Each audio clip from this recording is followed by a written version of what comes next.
Ouais, les gens s'interrogent, qu'est-ce que c'est l'hyperbare? Qu'est-ce que c'est que cette affaire-là? Je vais essayer de faire une petite vidéo qui va vous parler. Premièrement, l'hyperbare, c'est comme un ballon de soccer dans lequel on pourrait rentrer, puis se coucher, puis dormir. Il y en a différentes formes. Il y en a qui sont couchés. Le mien, on est en position horizontale. Il y en a qui sont plutôt en position assise, comme pour ceux qui ont des chaises roulantes, ils peuvent rentrer dans la chambre et sortir.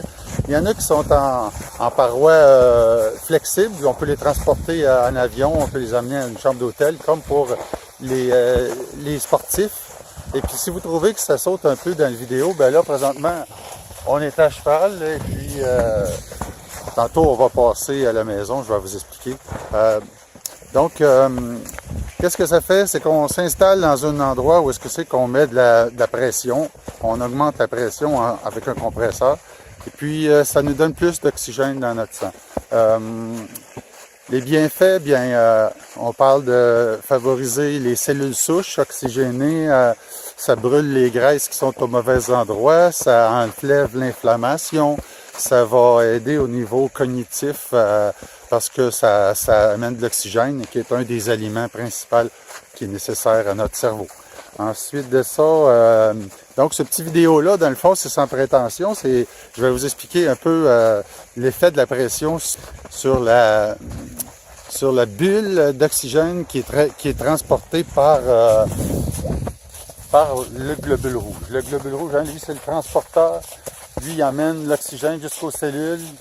Et puis, fait que je vais vous montrer ça. On va voir aussi un petit peu les personnes, comment on entre et on descend de l'hyperbare. Et puis, moi, je fais ça dans le fond pour aider les gens à comprendre à quoi ça sert et qu'est-ce que ça représente comme thérapie. Bon, ben, on va faire un petit bout de vite, je crois bien. Hein? Hein, Martine est en ski jogging. La journée est belle. Alors, bonne vidéo à tout le monde.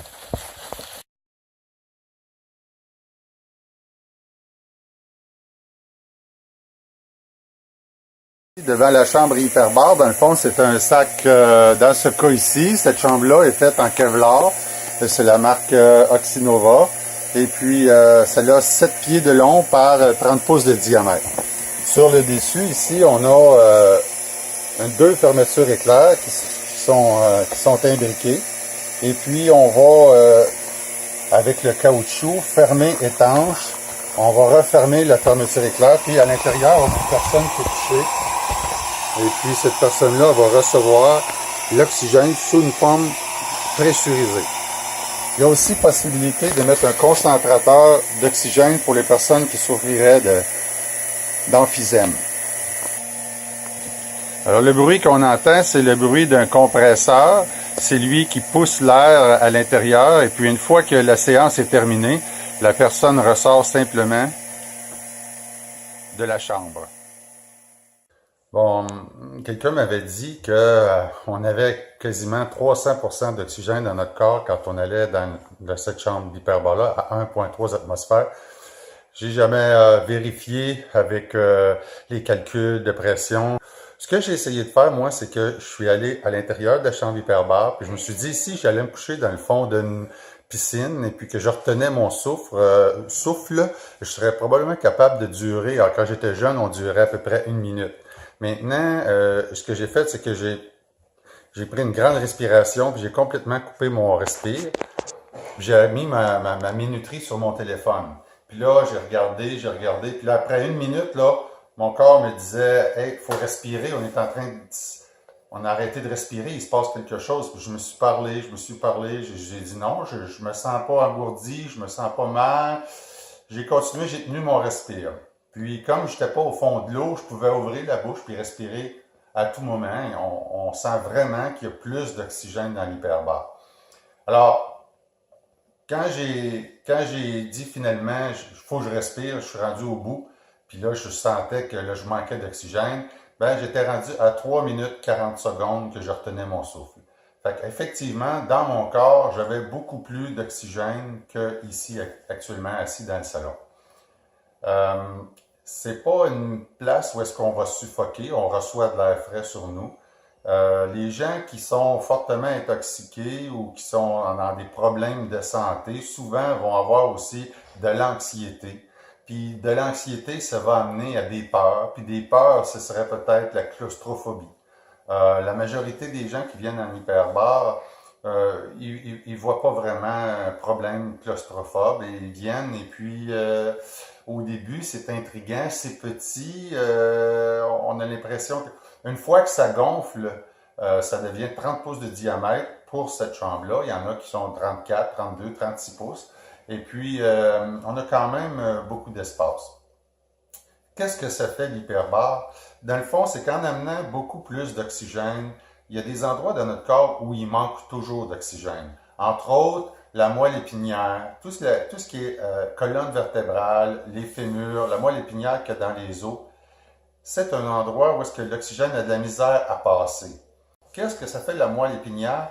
C'est là où on produit les cellules souches. Les cellules souches, c'est des cellules que dans notre corps humain qui vont être capables d'imiter n'importe quel organe. Donc, ça peut être des cellules qui se promènent, puis arrivent, puis hop, il y a un défaut dans la peau. On va réparer ça en venant prendre cette cellule-là pour imiter la peau.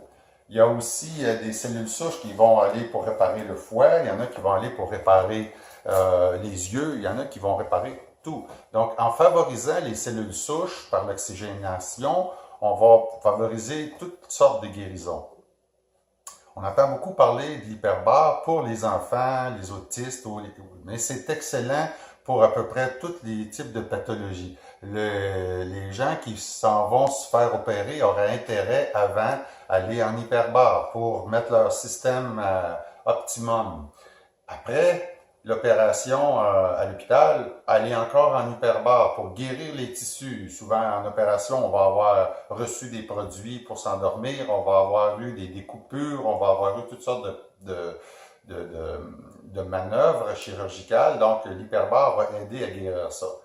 Au niveau du cerveau, au niveau de la moelle épinière, au niveau de tous les endroits où il manque d'oxygène, on va aller nourrir les cellules, on va aller raviver les cellules. Pour les diabétiques ont un problème où est-ce que la cellule elle baigne un petit peu, est entourée d'un isolant, puis elle n'est plus capable d'aller chercher les nutriments. En allant dans l'hyperbare, puis en donnant de l'oxygène, on va pénétrer la cellule avec l'oxygène, on va permettre à la cellule de se nourrir, d'ouvrir les portes, de faire entrer le glucose, de faire sortir l'énergie pure et les toxines en même temps. L'hyperbare n'est pas vraiment un endroit pour se détoxifier. Par contre, ça favorise quand même une détoxification. Au niveau du cerveau, les gens qui ont eu des commotions cérébrales, ils vont avoir eu peut-être des bris neurologiques, des bris au niveau des vaisseaux sanguins. Ils vont peut-être avoir eu, si c'est par un choc, mais si c'est par un caillot de sang, ils vont y avoir eu des bouchons dans leur vaisseau sanguin. Il va y avoir des parties qui vont être mal irriguées où est-ce que le sang ne se rendra plus dans le cerveau. Et ça crée des problèmes. Dans le fond, dans l'hyperbare, on va favoriser la création de nouveaux vaisseaux sanguins par l'oxygénation. Donc, on va raviver des parties cérébrales qui sont tombées en zone un peu plus grise, en zone moins nourrie puis moins performante. Chez les athlètes, on va aller en hyperbare pour donner de l'énergie la veille de compétition, pour essayer de guérir des blessures. Parce que, supposons, on prend par exemple le motocross. Dans une course de motocross, il y a beaucoup de chocs, d'impact, il y a des chutes, il y en a qui se font mal. En allant dans l'hyperbare la nuit, bien, ça leur permet de refaire une deuxième course le lendemain et d'être beaucoup moins maganés.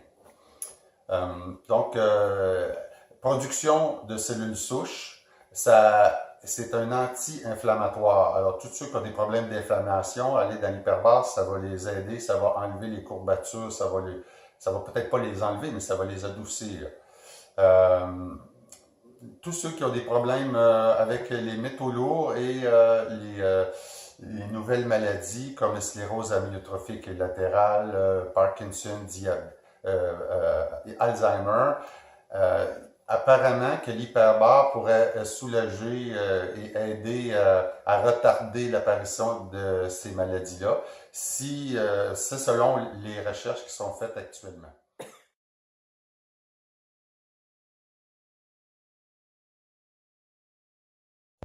Bon, maintenant, on va faire une expérience. On va essayer d'illustrer qu'est-ce qui se passe avec l'oxygène, le taux d'oxygène qu'on a dans notre corps quand on va dans un hyperbare. Dans le fond, ce qui transporte notre oxygène dans notre corps, c'est les globules rouges. Quand ils passent par le poumon, ils vont chercher de l'oxygène puis ils l'amènent dans notre corps.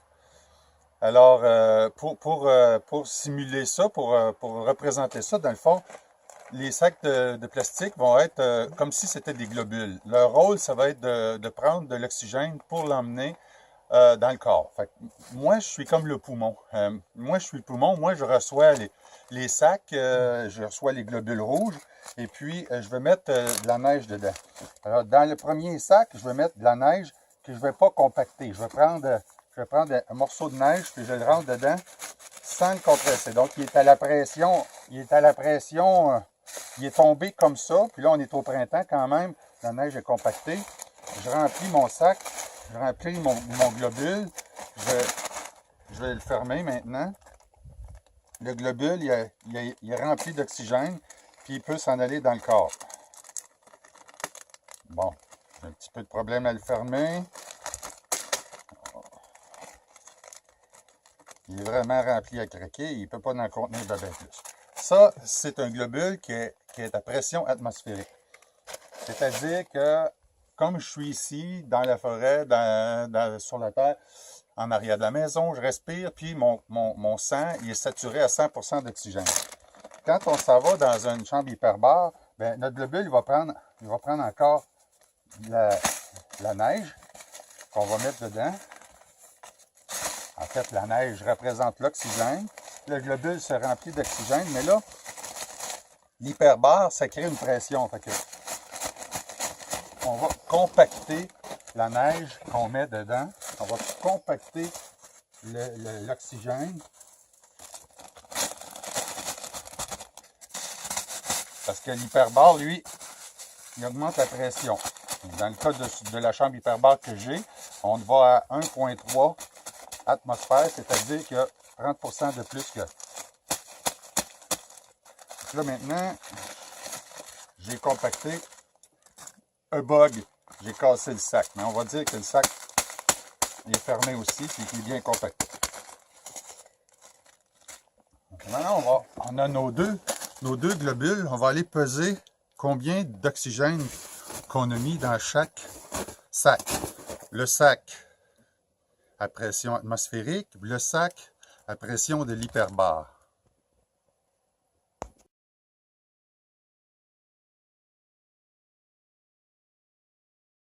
Je démarre la balance. On va mettre ça en grammes. Et puis là, on prend le paquet qui a été à pression atmosphérique. Il est plein.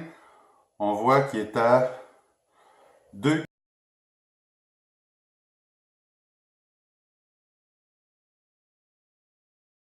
kg,4. Si tu veux voir le chiffre, 2 kg,37. 2,37 kg.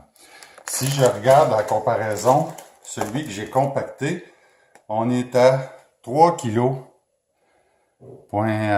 150. Donc, ce qu'on peut voir, c'est que j'ai mis plus de neige dans ce globule-là. Il y a plus d'oxygène que dans ce globule-là parce qu'ici, on l'a compressé. Dans l'hyperbare, c'est exactement ce qui arrive, c'est qu'on va compresser la partie oxygène dans notre corps. La partie oxygène, c'est un gaz, donc on peut le compresser, on peut le comprimer. Et puis, dans notre corps, ça va nous donner partout, ça va nous donner plus d'oxygène.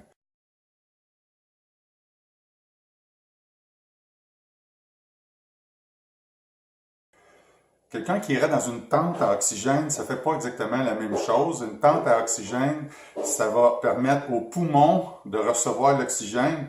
Dans le fond, c'est un petit peu, pour moi, qui était le poumon tantôt, d'aller dehors, dans une place où il y a beaucoup d'oxygène. Le poumon, lui, sa fonction, c'est de transférer l'oxygène dans le sang. Mais il ne peut pas en mettre plus que ce qui rentre dans le sac. Mais en étant dans une partie en pression, ben on est capable d'en mettre plus dans un sac que s'il n'était pas en pression.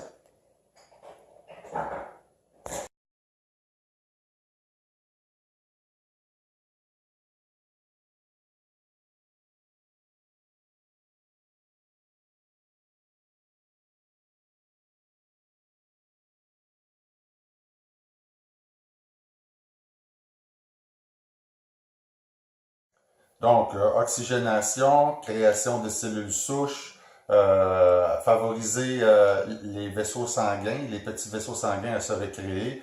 On va favoriser à peu près tout ce qui est énergie. Il y a vraiment une condition qui est importante de ne pas aller dans une chambre hyperbare. Et vous devriez toujours vérifier avec votre médecin si vous pouvez y aller ou non. Et c'est lorsque vous avez un problème au niveau des poumons, où est-ce que les poumons se dessèchent, puis ils viennent craqueler, puis il y a des fuites dans les poumons. L'air, l'air pourrait se ramasser entre la plèvre et le poumon, entre le muscle et le poumon lui-même.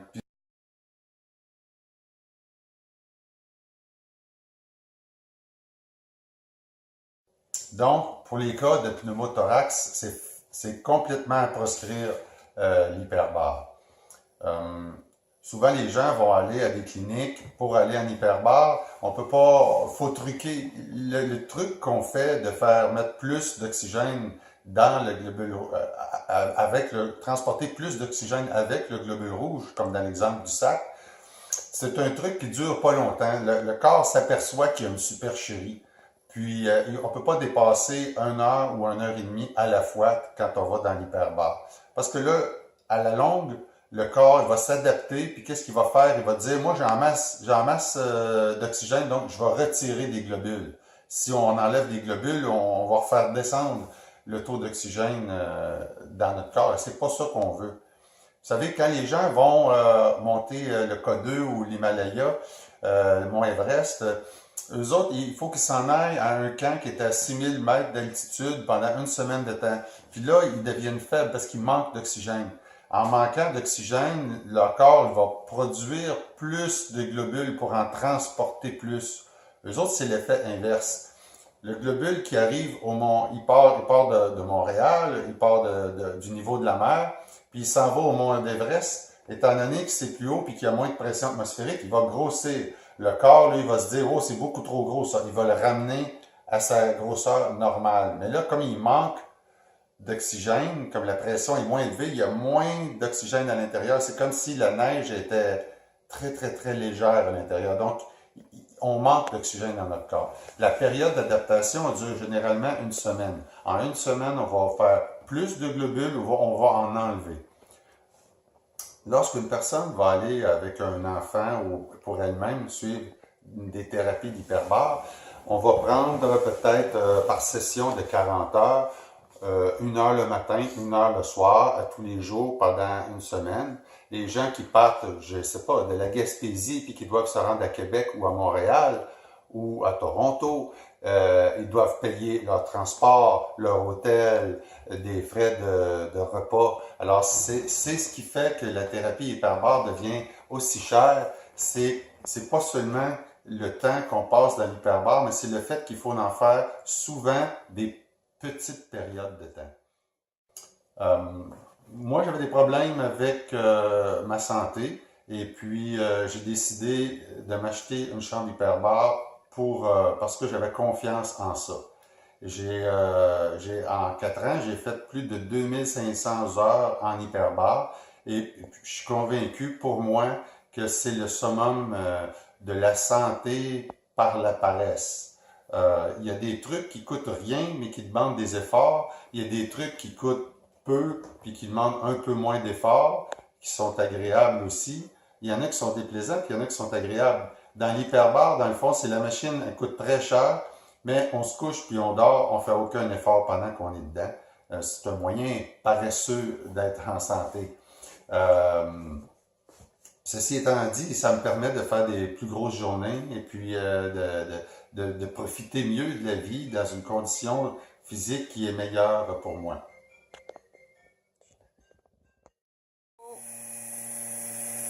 Allez!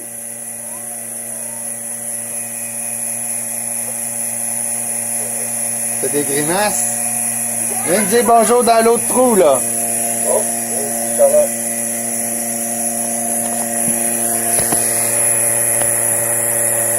Salut, bye-bye. Salut, bye-bye encore. T'es-tu bien, toi? T'aimes-tu ça aller là-dedans? T'aimes-tu ça aller dans ta petite maison?